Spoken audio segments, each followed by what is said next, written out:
Bueno, de chistes si queréis, al final. Ir pensando. Bueno, pues nada, muchas gracias por estar hoy aquí. Bienvenidos a otra charla de C de Ciencia. Aunque muchos de los que ya estáis aquí ya sabéis qué consiste esto, siempre empezamos contextualizando un poco en qué consiste este tipo de charlas, ¿no? Así que nada, ahí vamos. C de Ciencia son unas charlas sobre ciencia, cultura, conocimiento, que organizamos entre Juan, Sergio, David y yo, y básicamente es porque somos los primeros... Y básicamente eso es porque somos los primeros a los que nos gusta asistir a este tipo de formatos, es decir, unas charlas que sean pues breves, cercanas, que nos las den personas que saben mucho de sus temas, pero quizás lo más importante, que les gusta mucho lo que hacen y que tienen muchas ganas de compartirlo con nosotros.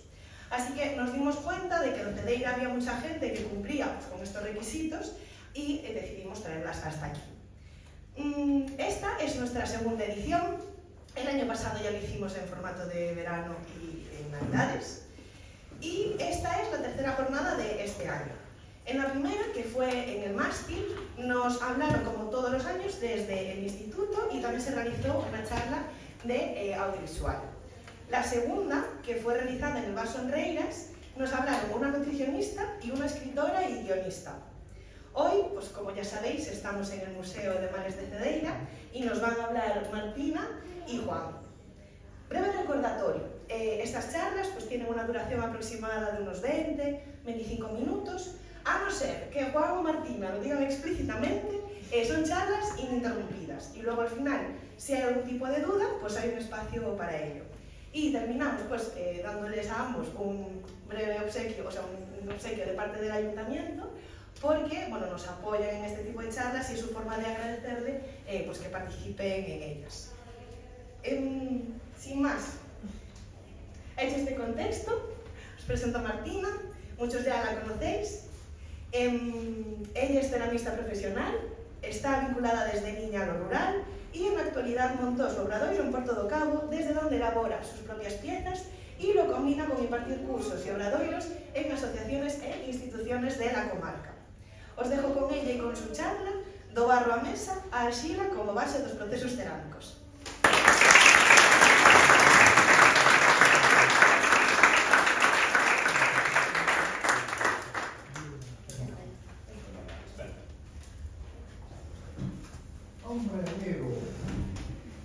Bueno, primero de todo, gracias a los organizadores por contar conmigo y después gracias a todos por que estéis todos aquí. Efectivamente, soy Martina, tengo el estudio donde casi desemboca das Mestas en Porto do Cabo. Si no lo conocéis, venid a visitarme. Yo siempre digo, las puertas del taller están abiertas porque de verdad que es una zona bonita y que vale la pena. Así que abrís, empujáis, timbráis y estoy ahí. Nada, es una ponencia, es una cosa sencillita, ¿vale? No me voy a meter en cosas técnicas porque Sara dijo, les gusta mucho y sabe mucho, yo me gusta mucho, aún estoy aprendiendo, digo que aprenderé toda la vida, estoy en ello todavía, pero bueno, unos pasos básicos, ¿vale? Un contexto básico de cómo pasamos de esto, ¿vale? Esto sería una feria de, bueno, la cogí, bueno, realmente no la cogí yo, la cogí un amigo. En Santa Torniña, en su finca, vale, tiene muchísimo barro y es un poco eso, cómo pasamos de esto a esto. Esto es una taza de gres, es una de las que hago yo. Es verdad que en esta zona, bueno, está aquí Carmen, así que igual alguna cosa me riñe, pero no hay, sí que es cierto, en Ferrolterra, bueno, sobre todo tirando hacia arriba, no hay mucha tradición noleira. El barrio que tenemos, bueno, las zonas que me fueron explicando los vecinos, que fui conociendo y tal, es más bien barro amarillo. Perdón, Martina, que sí, estamos interrumpiendo un montón, que es que yo no sé cómo se le sube el volumen a eso. Ah, por eso vale. la ciego. Pero es que vale. Ah, no, Vale. Es que igual soy yo. Niña, vale. Les veo, es que no estoy acostumbrada yo a los micros. Pero me oís bien, ¿no? Sí. Vale. Pues nada, lo que os decía, que el barro que fui encontrando es más bien un barro tirando amarillo con un poquito de hierro. Y los vecinos lo que me comentan es que se utilizaban más como masilla para recebar un poco los hornos de piedra, los balcones, ¿vale? No tanto para levantar piezas, porque a la hora de levantar piezas es muy poco plástico, se me queda muy duro, entonces bueno, estoy todavía haciendo pruebas. Si tenéis información de algún sitio donde haya, avisadme porfa, porque estamos en ello. Ahora os explico un poquito más. Y esa es un poco la base, que es la arcilla, y luego cómo pasamos a esto. Esto es una taza de Grex, ¿vale? Que es un tipo de pasta cerámica. Yo lo que hago es la tiño, trabajo mucho con teñidos. Esto no es una taza que sea blanca y que luego se le eche un esmalte y quede de color, sino que tiño el propio barro con pigmentos y salen pastas de colores. Nada, voy hacia adelante y os explico un poco. Mirad, os puse un ejemplo aquí, primero de todo, de la extracción de la arcilla. Bueno, sin meterme en datos técnicos, la arcilla básicamente es sílice, ¿vale? Lo que encontramos es un recurso natural que encontramos en la naturaleza y se produce por la erosión de rocas feldespáticas, sobre todo, bueno, granito. Tanto por el agua, por los ríos, como por el viento, la roca se va erosionando y durante miles de años se acaba produciendo lo que conocemos como barro o como arcilla, estas motas finitas o mezcladas con agua, estas pastas que encontramos como recurso natural.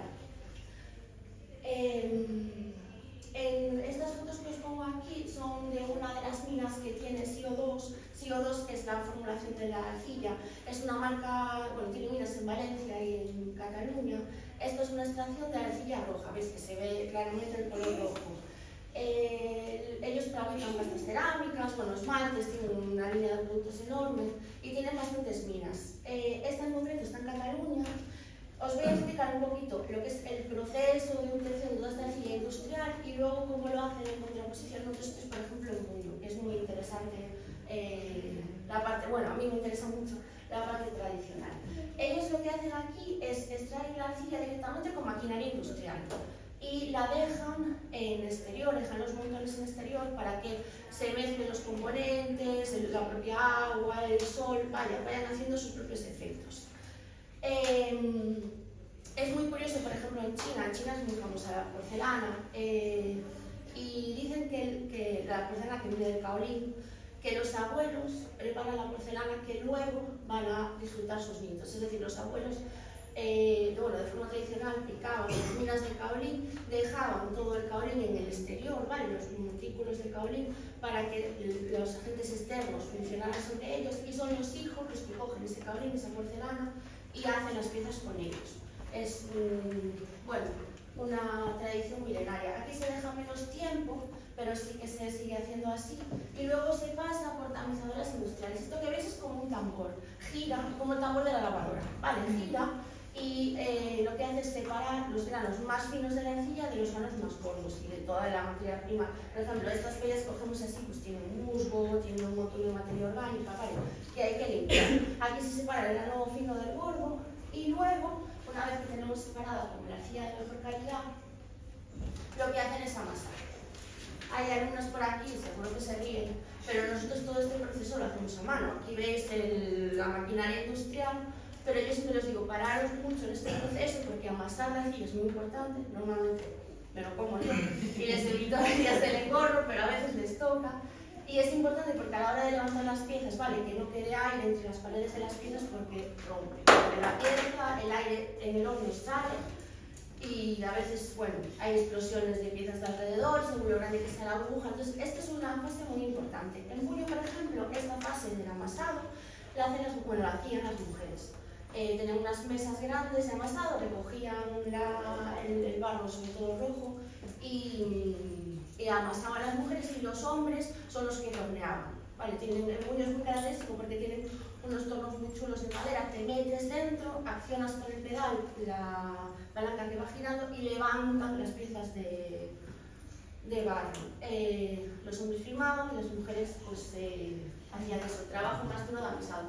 Si no tenéis plan para mañana, estas en los 2 días han mostrado el día de Puyo y es muy chula de ver porque sacan las piezas, hacen, bueno, así como talleres para obradoiros, para los peques y tal, y ves tornear y es, bueno, vale la pena. Es de los pocos sitios que queda así un gran número de de alfareros tradicionales, porque en los demás sitios el relevo generacional va cojeando un poquitito más, lo cual es una pena. Vale, cosas así, no me quiero meter en clasificaciones, porque es que esto es una locura. Aparte de según los autores que leas, hay 200.000 clasificaciones, pero sí que quería señalaros un par de cosas básicas sobre cosas que son muy básicas, quiero decir, que se ven a simple vista. Y una de las distinciones es según el color de la arcilla. La arcilla roja tiene mucho más óxido de hierro y es, por ejemplo, en Buño es súper rojiza. En los talleres ahora que se están formando nuevos en las ciudades y demás, utilizan mucho arcilla blanca. ¿Por qué? Porque se puede engobar, luego con pigmento se pinta y queda coloreada y la arcilla de Buño tiene muchas sales, se marcan, es diferente, ¿vale? Es un proceso diferente.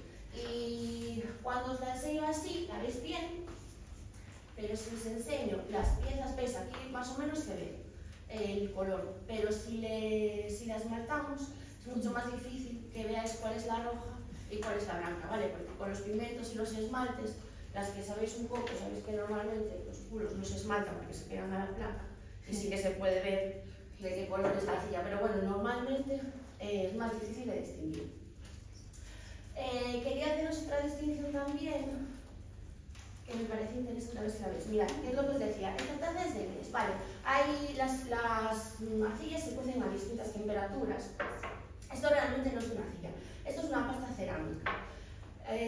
Os explico ahora la diferencia. Las arcillas son un recurso natural que lo que pasa es que a veces el objetivo para el que quieren ser destinadas no vale como tal por las características que tienen.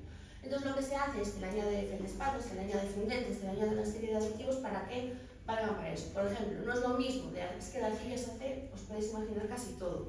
Se hacen tejas exteriores, se hacen azulejos, se hacen todo tipo de utilitarios, jarrones. Pepa, que es una de las últimas, está jubilada, torneras que quedan en Ponce, tiene un taller, y yo siempre lo cuento porque me llama muchísimo la atención, tiene un taller, y en el taller tiene un pequeño museo con muestra de piezas tradicionales. Tiene un quitaleches de barro. Claro, antes no había plástico y en muchos sitios no había vidrio. Entonces se hacía de cerámica absolutamente todo. Vale.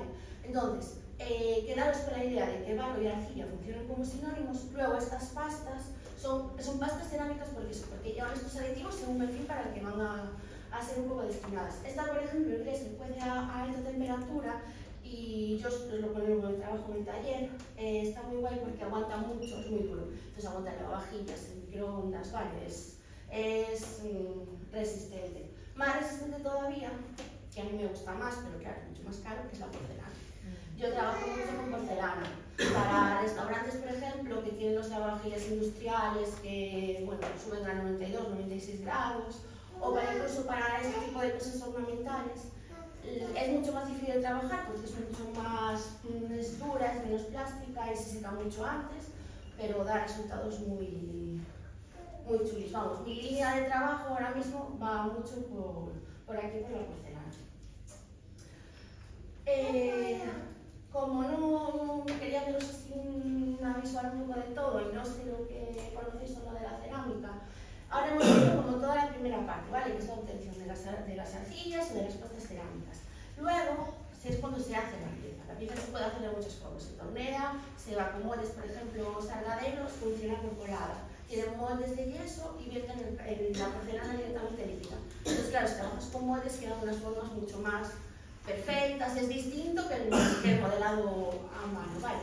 No sé si os suena cerca de Oviedo, está la mina de Cabrín, que le llaman así porque tiene la mina cerquita de donde Salgaderos sacaba la porcelana.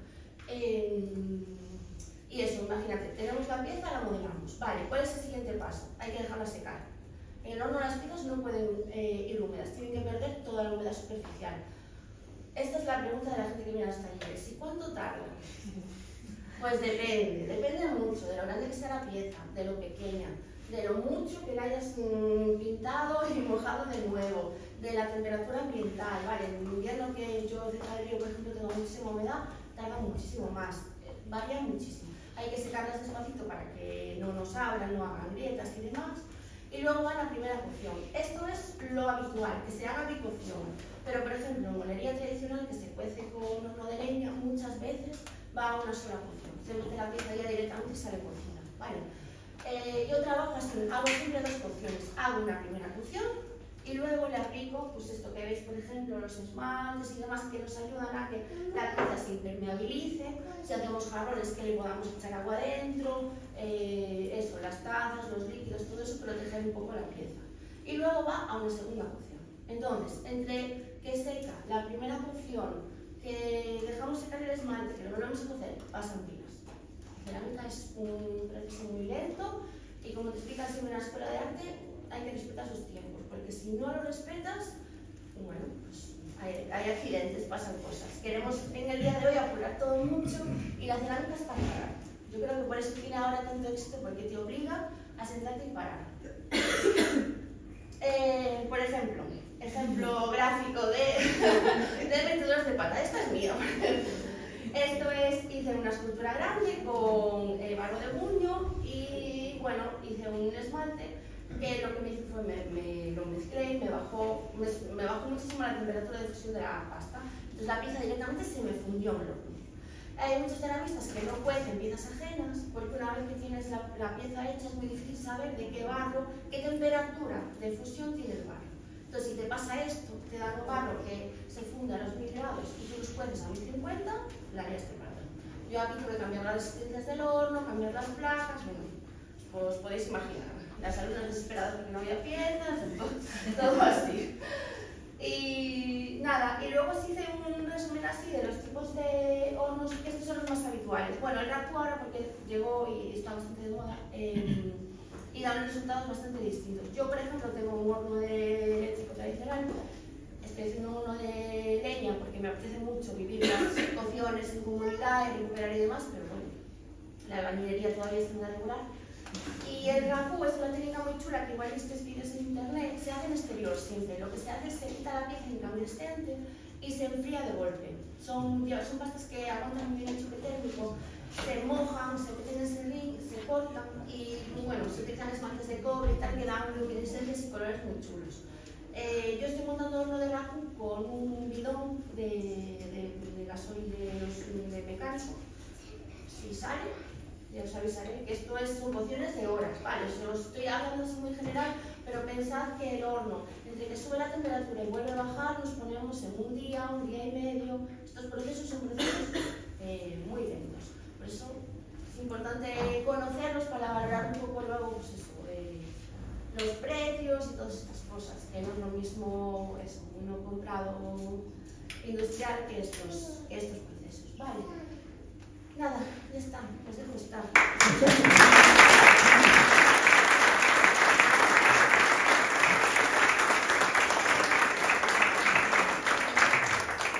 Siempre me acelero. ¿Queréis preguntarme algo? Que lo que yo sepa os conteste, si no os digo que lo sé y lo estudiaré porque soy de esas cosas. Adelante. ¿Qué hace la porcelana tan distinta? O sea, ¿será los minerales? ¿Por qué es tan distinta y por qué es tan cara? Todo, es distinto todo. Es distinta la composición, es distinta la manera de trabajar y son distintos los efectos. Tú coges esta pieza de gris y la tiras al suelo con fuerza y con fuerza te rompe. Tiras esta pieza de porcelana, es que no le pasa nada, o sea, son muchísimo más duras. Y luego puedes conseguir efectos, por ejemplo, si las trabajas muy finitas, son translúcidas.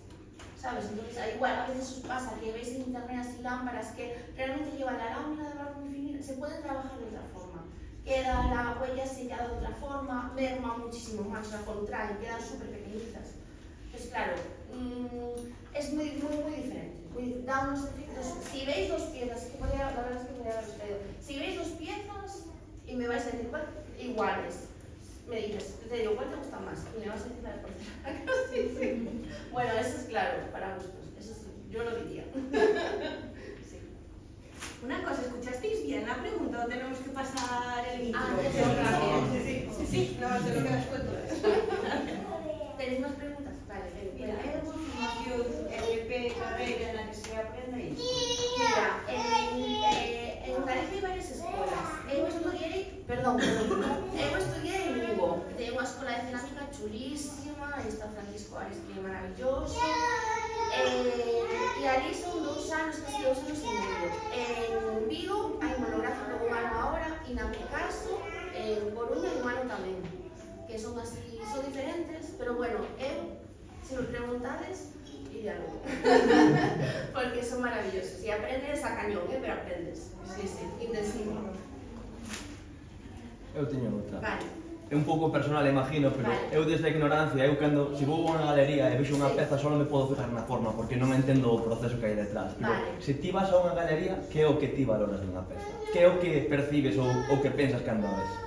Mira, eu non atendería, o sea, non atendería, bueno, non quero contar mentira. Sí que atendería algún aspecto técnico, porque seguramente hai algún esmalte ou alguna cousa que me chama a atención. Por exemplo, hai unha mostra moi chula en Abello, a Bienal que lle chaman, que van ceramistas Nuria Figueiredo, de Pontevedra, bueno, con cosas moi chulas. E sí que é certo que eu me fijo na parte técnica, ¿no? Porque vou e digo, que esmalte máis chulo, que acabado, se sente que funde vidrio, que encontras unha técnica que estuvo, prueba, error, hasta chegar aos grados na que se conseguía ese efecto. Pero a mí non me tira a parte emocional. A mí si a peza non me di nada, en la que técnicamente está increíble, a mí non me vale. Pero claro, esto é algo super personal, sí, algo super personal. Sí. Pero como decías antes tamén o do valor de si isto está feito a man e artesanal, si está extraído tal, daslle máis valor á peza ou non tanto? A mí sí, porque me parece increíble o proceso. Sabes, a mí formar parte desde o proceso, desde o principio, por eso estuve peleando con a zona e tal, porque sí que creo que para mí ten un buen interés. Pero bueno, hai ceramistas que non, que compran pastas cerámicas que tal, e fan cosas que realmente, sabes, eu digo, jo, é increíble. O sea, non me quita, sabes, non me resta, pero sí que a mí me gusta formar parte desde o principio, a verdad que sí. Sí, sí. Y siguiendo por ahí, ¿cuál fue, o sea, hubo algún clic para que cambiases tu vida para acabar a dedicarte a esto? Bueno, es que claro, eu non tiña nada que ver con este mundo, yo era abogada, ejercí muchos años, estudié Derecho, sí, bueno, esta parte vamos a saltarla porque ya implica muchas cosas. Es que, ¿sabes qué pasa? A mí siempre me llamó mucho el arte. Y cuando empezaron a salir las primeras marcas, que salieron ya hace 15 años o así, sí, tranquilamente, que salían las chicas de Ogea, que, ¿sabes? Iba mirando y veías, ¿no? Entonces me llamaba mucho la atención y empecé un poco por ahí. Empecé como, pues voy a clases, no encontraba con quién, pues voy a Pontevedra, pues no sé qué, pues bajo. Y te vas metiendo y es que es un mundo que engancha muchísimo, engancha muchísimo. Tú ya lo sabes. Sí, como el barro que tienes en la bolsita, dijiste que, claro, como lo coges del monte o algo. Sí, pues sí. Como tiene material orgánico, sí. Dos preguntas. Una, vale. ¿hay una manera de limpiarlo? Vale. Y dos, si no lo limpias, al meterlo al horno, ¿qué pasa con la materia orgánica? ¿Cómo afecta la pieza? A ver, la materia orgánica se funde, porque tú piensas que los grados, o sea, ya nos metí a hablar de grados, pero en baja aún así cueces a 950 grados. O sea, yo soy muy bruta, digo, se cuece todo menos los dientes. Quiero decir, os queda un pelo, es que claro, ya estás trabajando y les cae el pelo, es que da igual, se va a quemar. O sea, no os preocupéis por eso, que no pasa nada. Pero otra cosa distinta es limpiar esto. Vale, eso sí que hay que hacerlo, porque es que si no ya no lo puedes trabajar. Vas a tener elementos ahí extraños formando parte de, ¿sabes? De eso. Normalmente con el tamizado, o sea, lo que se enseñaba el tambor, claro.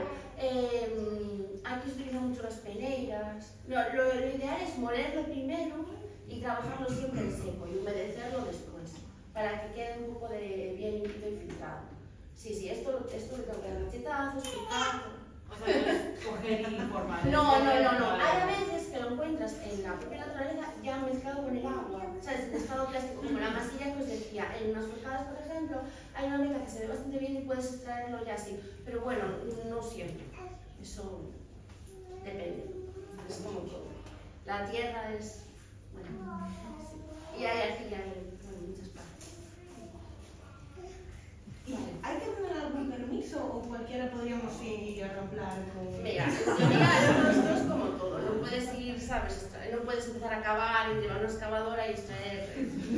Yo traje este, que es una cinta de una amiga de verdad. No, yo muestras poco, o sea, es como coges una planta, yo muestras poco, pero claro, luego si dijera, jo, es que hay una beta chulísima que quiero tal, claro, ahí ya te metes en temas legales, que eso ya es, ya es otra cosa, sí, es otra cosa, sí. Pero bueno, yo no lo quiero tampoco como para trabajar siempre con ese barro, ¿sabes? Sino como, pues eso, para mezclar, para probar, para investigar, un poco esa parte. ¿Estáis? ¿No? ¿Vale? Una pregunta. Estoy preparada. ¿Es rentable tener un forno cerámico en la casa o un local muy con la factura de luz?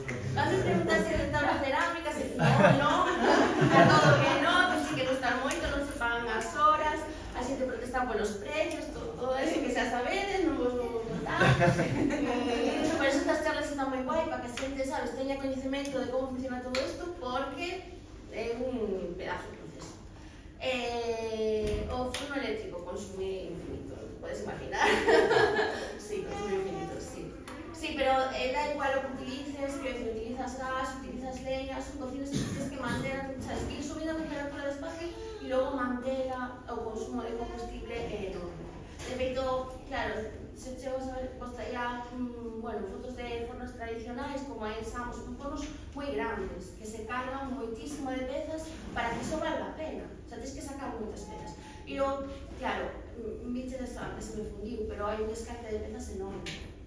Sabes, de cada vez que facedes un encargo que ides 5, hai que sacar 7, porque, bueno, hai accidentes. Eu porque son moi torpe e a veces non subo a caixa, bueno, as pezas feitas, non me faledes por eso.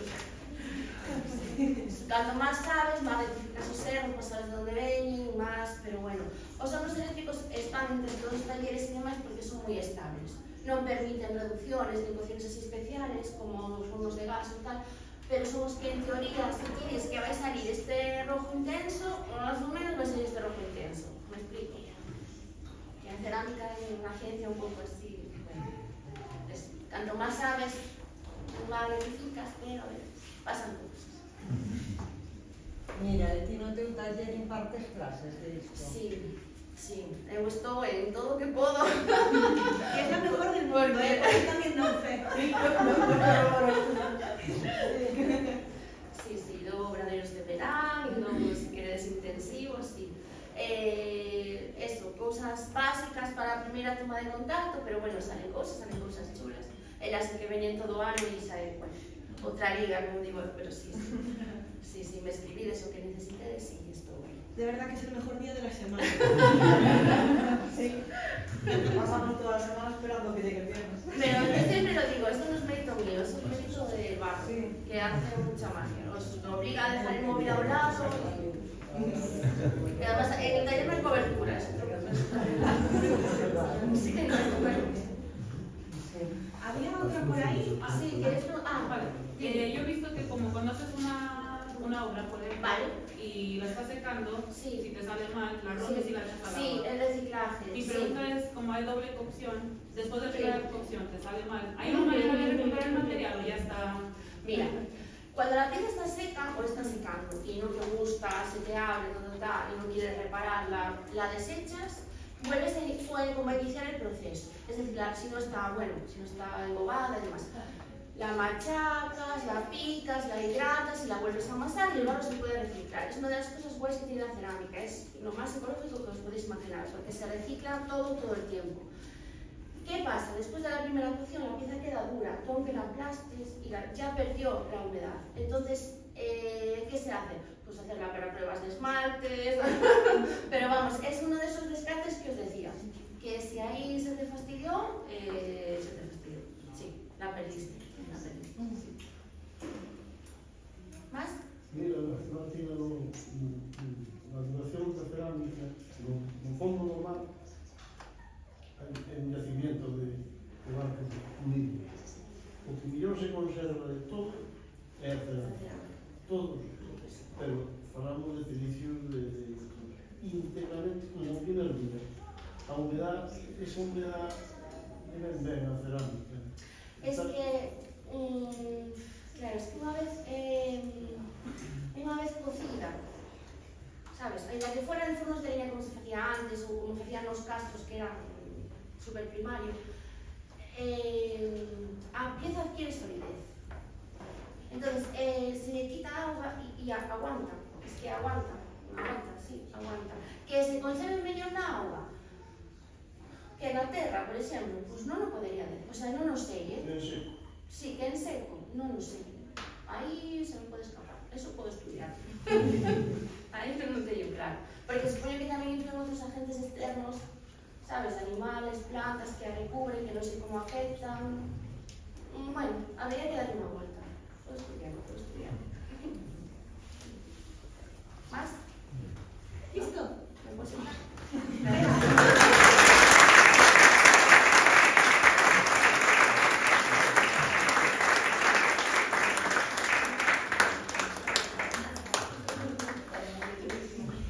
Bueno, normalmente lo hacemos en bares y damos opción a tomar algo, pero ahora damos opción 5 minutitos a levantar las piernas y bueno, a moveros un poquito si queréis mientras que cambiamos y si no, pues nada, vamos a ir lo más rápido posible, ¿vale?